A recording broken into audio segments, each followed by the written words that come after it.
नमस्कार मित्रों, आज हम सभी मुंशी प्रेमचंद जी के बारे में जानेंगे और उनकी रचनाओं के बारे में। मुंशी प्रेमचंद का जन्म 1880 में हुआ तथा उनकी मृत्यु 1936 ईस्वी को हुई। उनका मूल नाम धनपत राय था, किंतु वे नाम बदलकर नवाब राय बनारसी के नाम से लिखते थे। धनपत राय को प्रेमचंद नाम उर्दू के लेखक दयाराम निगम ने दिया था।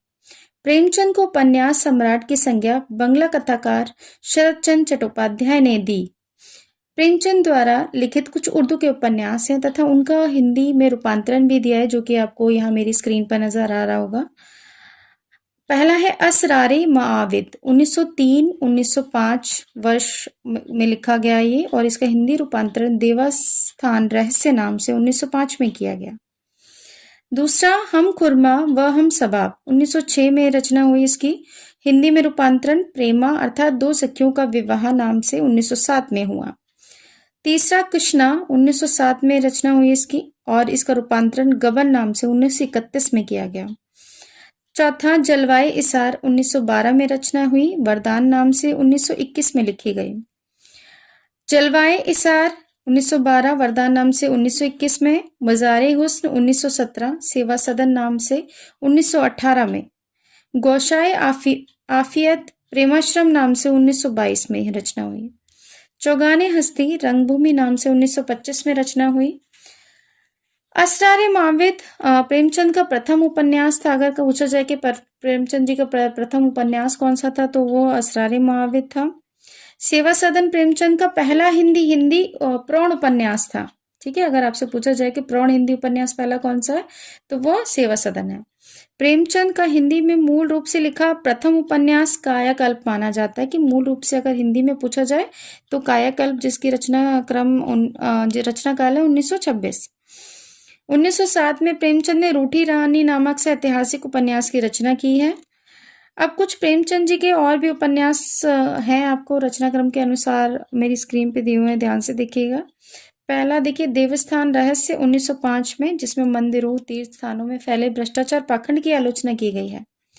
दूसरा प्रेमा 1907 में रचना हुई इसकी, इसमें हिंदुओं में विधवा विवाह की समस्या को दर्शाया गया है। तीसरा सेवा सदन 1918 में, इसमें वैश्य जीवन के संबद्ध समस्या का चित्रण किया गया है। वरदान 1921 में प्रेम और विवाह की समस्या का चित्रण किया गया है। अगला प्रेमाश्रम 1922 में उपन्यास औपनिवेशिक शासन में जमींदार और किसानों के संबंध का चित्रण किया गया।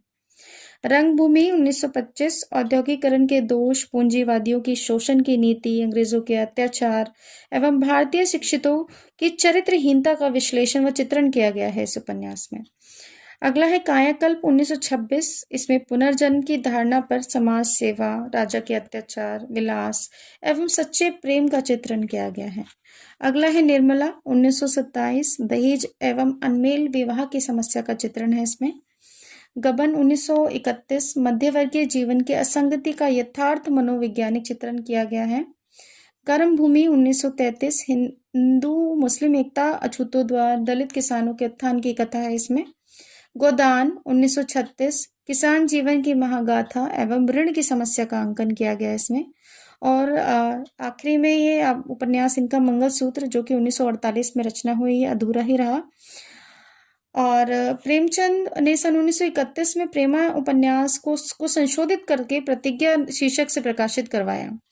प्रेमचंद ने आदर्शोन्मुख यथार्थवादी उपन्यास लेखन की परंपरा का प्रवर्तन भी किया।